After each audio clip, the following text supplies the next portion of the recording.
Run for your life! Brains. Reviews, brains.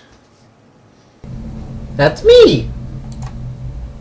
Hey YouTube, it was originally my plan to do a video review for this movie while it was still in theaters, but I just never got around to it. But when I was getting ready to record this review, I realized that it was going to come out in October. And it's a Robert Review Stuff tradition to review only horror movies for the month of October. So instead of the movie I was going to review, I had to quickly figure out what I was going to review instead. And that's when I remembered World War Z. While sitting in traffic, former UN employee Jerry Lane and his family witnessed the beginning of the zombie apocalypse. Using his UN contacts, Jerry manages to get his family and some little Mexican kid taken on board a naval landing craft. But resources are precious on the boat, so Jerry's family won't be able to live there for free. In exchange, Jerry must resume his former post and investigate the cause of the zombie outbreak in hope of finding a cure. I was actually pretty surprised to find out that I enjoyed this movie as much as I did, because most of what I heard going into it was a bunch of people hating on it because it was so different from the book. But I don't have that same problem because I have not and will never read this or any other book. I did appreciate that they wasted next to no time getting into this movie. Within about 10 minutes of the start of this movie, shit's going down. Hell, even the zombie virus didn't waste any time. The time between bite and transformation was about 10 seconds. And that keeps the pace moving as an action movie, but I actually think it hindered it as a zombie movie. Because there would be no instance of suspense in this movie when you think someone might be turning into a zombie. Even when it happened to that Israeli girl, you just had to count to 10 and then you could move on. But you're not going to be able to have that scene where the wife of the main character is bit but hides it and then eventually turns into a zombie and it's all suspenseful and tragic. Zombie movies love to do that because they expect that the audience would have difficulty making that decision. But not me. Let this be a warning. If anybody turns into a zombie around me, I will fucking end you. And I will sleep great that night. But the 10-second thing did lead to an interesting scene where Jerry got to the edge of the roof because he thought he might turn, counted to 10, and then realized he was fine. But it also made the fact that most of those people were on a boat really safe. But you couldn't really be nervous about them. If people turn into zombies within 10 seconds, there's no way they're making the flight out to the ship in the first place. There's a couple other parts of the story that I took issue with, but it's going to make me put up one of these. If you're interested in watching the movie, skip forward until that's gone. The first problem I had was when the scientist that was accompanying Jerry died. The savior of humanity is going to die by tripping and shooting himself with his own gun? That's a little goofy. I also took issue with the part of the movie where Jerusalem fell, but only because the thing that riled up the zombies in the first place is that everyone in the city started singing.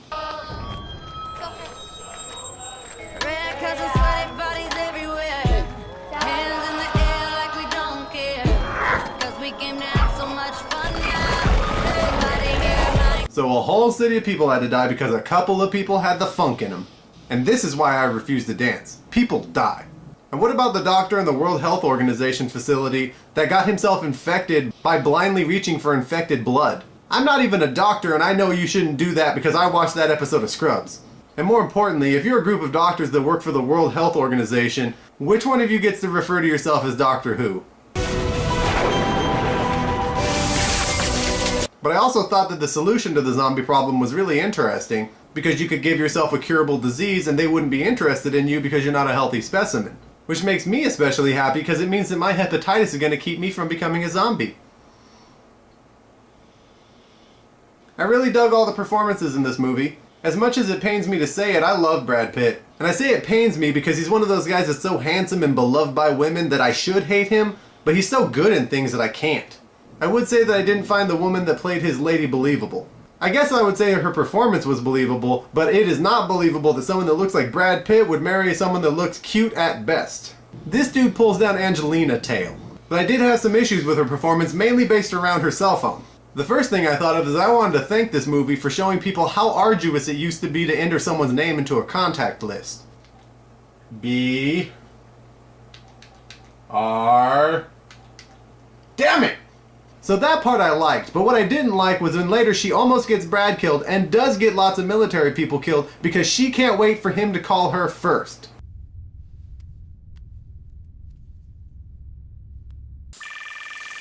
God damn it, shut that thing off! He said he'd call you, bitch. And later he doesn't even hit her with in the future, babe, let me call you. No, they're all dead. Yep. As good as I thought Brad did in the movie, I always found myself more interested in that bald Israeli lady, Daniela Because she was badass, kind of vulnerable, and also kind of hot. And she was missing a hand, and I got a thing for damaged chicks. So that's all I have to say about World War Z. I really like the movie, and I recommend that you guys go and watch it. Or you can just take my word for it and do like I did and buy the movie. Because Lord knows I don't take my DVD purchases lightly. So that's all for today. Don't forget to like, comment, and subscribe to my videos. And if you have anything you'd like me to request, especially horror movies this month, don't forget to leave it in the comments below or on my Facebook fan page. And I will see you next time. So that's all for now. My name is Robert, and World War Z has just been reviewed. Ah! Review over now!